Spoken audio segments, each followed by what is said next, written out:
And former Michigan House Speaker Lee Chatfield now says, as a member of the private sector, that he would support amendments to the Elliot Larsen Civil Rights Act. The act protects against discrimination based on race, religion, gender, and a few other factors, but not sexual orientation or gender identity.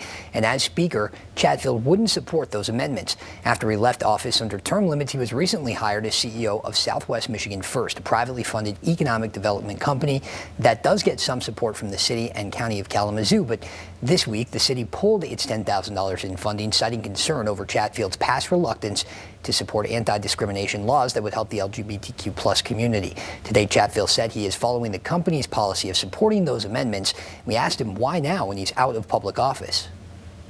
Well, the question was never for many different people on the right, let's say, or people within the religious community, was never should there be discrimination. It's what is the role of government in that decision. Now, I'm no longer in a public policy role, and I will let the politicians in Lansing and DC continue to have those debates and conversations. But as a part of Southwest Michigan First, our stance is that we support amending the Elliot Larsen Civil Rights Act to include sexual orientation and gender identity.